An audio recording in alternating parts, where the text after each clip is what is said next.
Welcome. I'm Michelle Malte for the Los Angeles Times. It's Friday. It's time for my personal guilty pleasure. I'm hanging out here. We're hanging out here with the Ministry of Gossip, the high priest and priestess of the Ministry of Gossip. We've got Matt Donnelly and Christy Zarilla. Okay, so what is happening with Robsten, guys? Where to begin? Christy, do you want to start or shall I? Well, I'll begin in Ojai. The week kind of started out with where in the world is Robert Pattinson? And he was missing. There were rumors that he had gone, he had flown home to London and he was partying his butt off just to get over Kristen. Matt, because I know that's what all of us do when we break up. Absolutely. I go to Reese Witherspoon's ranch all the time. Yes. Well, which is where he wound up being.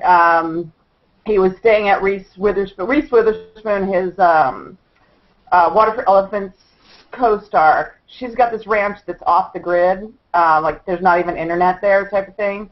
And so he was there for a couple days, and then people confirmed that he had been there and he had moved on.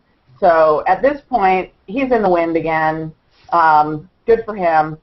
But we have Cosmopolis press coming up. Absolutely. And Cosmopolis. That's on the 17th? Yes, it's a limited release in Los Angeles and New York on the 17th, and I believe a few more theaters on the 19th. David Cronenberg's movie that played in the Cannes Film Festival this year, kind of a big step up for Rob in terms of pedigree of his films and a real leading role for him. So it's really important that he be available to promote it. The movie is kind of all him. That was another rumor that was going on, was that he had canceled his press. He wasn't going to do press for this film, and Matt got that shot down pretty quickly. I talked to a Rob rep who said that it's kind of in step with what Lionsgate Summit's been saying about Breaking Dawn, that there are absolutely no plans to slow the machine on promoting either film. Obviously Cosmopolis and Breaking Dawn Part 2 are very different films. But yeah, I was told that it's a project that means a lot to Rob. He's really passionate about it, and that he'll do everything that he was scheduled to do to support it. Now, the one thing we don't know is his schedule. So stuff like general press conferences for movies this small can generally be folded into each other, and really for a big star like him, what it comes down to is stuff like magazine covers, Late Night with Jimmy Fallon, like those type of appearances. So we don't really know what was slated for him, but there were a lot of rumors that he was canceling or moving or just disinterested in the entire process, which just isn't true. Well, how do you avoid even talking about this? I mean, if he does Jimmy Fallon, this is going to come up. Yeah, well, what's interesting about that is Ashley Greene, who's a co-star in the Twilight franchise, covered Nylon Magazine this month, and they had a party for her to kind of celebrate the issue on Tuesday, and I went and we spoke, and I was told by at least 2 people that Rob and Kristen were totally off limits. So publicists aren't really afraid to go there and say you can absolutely not talk about it. I mean, at least with their supporting cast, and I'm sure the same is going to happen with any supporting characters that go out to promote Cosmopolis. Juliette Binoche is in the film. He's got a younger co-star who I'm sure will do a little bit of buzz press. But yeah, no one's afraid to say it's off limits. I mean, I asked, but she didn't answer. As I recall, you asked more than once, so. It was a little awkward, but she's a very lovely girl, so. And actually, I just realized we jumped into all of this assuming that everybody else is in our little heads here, yeah. And in case anybody's watching who didn't realize, there was a little cheating scandal last week with Robert Pattinson and Kristen Stewart. Yes. So I know, call us crazy. We're going right into it here, but we are in week 2. Yes, anyone who was building a Habitat for Humanity, we're very sorry. Rob and Kristen have presumably broken up after photos surfaced of her cheating with the director of her film Snow White and the Huntsman, Rupert Sanders. Speaking of Kristen, Christy and I were talking, we've been talking a lot on the blog this week, which is the Ministry of Gossip, about concerns over Kristen's career. It's a really, really huge implosion with Image for her to have done such an egregious thing. But she just landed yesterday a huge, huge part in a film adaptation of a novel called Lie Down in Darkness. It was originally very coveted by Jennifer Lawrence, who's the obviously star of The Hunger Games, but because of scheduling, she couldn't do it. So Kristen nailed it, and it's a very hot project, and I think it probably bodes well. There's probably a lot of sigh of relief in her collective camp today that she's still able to get cast and work despite all that's going on. And we have heard, we had a sighting, a couple of sightings of Kristen at Gold's Gym in Venice, working on her core strength and muscular endurance, which I was like, the girl's taken some gut punches lately, so she better get that core strength up. Stamina is one of the questions that has come up again and again during the week is, why is it all on Kristen? Mm-hmm. Why is none of this on? Why is no one looking at Rupert Sanders and saying, what was his role? But isn't that how the finger pointing goes when it comes to infidelity? Absolutely. Absolutely. And also, Christy's been a big proponent of Kristen saying that, we have to remember she's 22, and it's so true. And she's got a lot of resources at her disposal, and she doesn't have a lot of life experience in the way of relationships. It's no surprise that she and Rob developed such a close bond. I mean, you're talking about 4 or 5 years doing a film together, and so we all make mistakes. But what's funny is we've had a running joke at the ministry this week, especially when it comes to Robert Pattinson, that all the news about him is no news. He's here, he's not. He's there, he's not. He's doing this, he's not. The one thing we actually do know that we can prove is that Rupert Sanders is still wearing his wedding ring. So all the heat is on Kristen for being this succubus, and he's still got his wedding ring on, and he's working stuff out at home, and no one's saying a thing.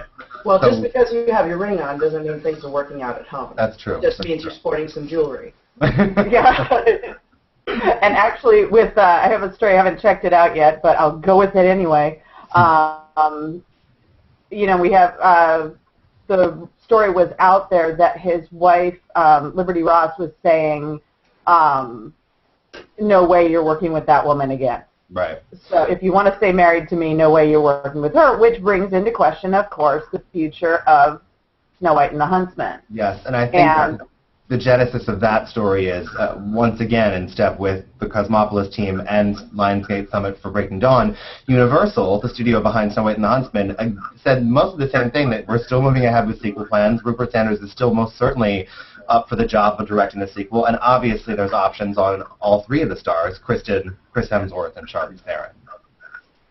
Well, some fans obviously have been exceptionally broken up about this breakup. And one in particular is Will Ferrell. Oh, yes. Will. We have to send him. We have to send him like a care package or maybe give him a bucket of ice cream. For those who didn't see Conan O'Brien last night, Will Ferrell, whose movie The Campaign comes out this Friday. Conveniently.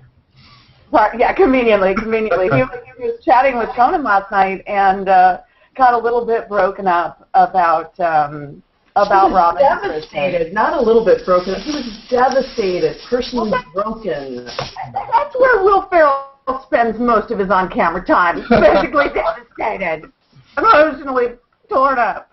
But he came up with a fantastic word for Kristen. He dubbed her. It'll be hard to shake this one, right? Oh, give it to us. Give it to us.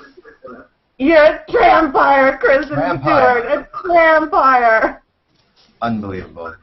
Anyway, we love Will. He is one of the best deadpan comedians out there, and I'm guessing his role in the fandom might be a little bit, shall we say, bandwagon. As he called Robert Pattinson. The genuine emotion he was exuding. Yeah, when you're getting Rob's last name wrong, perhaps you're new to the party. But I think the one thing it does serve to underscore is, like Michelle, like you said, is that there is the rift in this community is so large that I was talking to a friend of mine. Kristen has really loyal followers on Twitter, and also huge presences that aggregates all of her followers as well. And several of those big users have quit. They've just up and quit on her. Like it's almost like, don't even look at me. I can't even talk about it. Like they are. It is the end of an era for them. It's really very serious. She cheated on them as well. That is a wonderful way to put it. Yeah. Well, Will Ferrell, if you want to vouch for your emotions, you're always welcome here to join us on a hangout. Call us. And of course, Robin Kristen, you're welcome as well. I won't hold my breath on that one. We can put that. We'll put them in separate windows down there. Right. So thank you for joining us for our Guilty Pleasure Hangout with the Ministry of Gossip. You can always check in. Can I plug the blog now? Absolutely. Please, please. Okay. You can find the Ministry of Gossip 24/7 at latimes.com/gossip. And on Twitter at LATimes, LAT Celebs. And you can join us next week at 10 o'clock. Ask us questions. We'll answer as best we can. Thanks for joining us this week.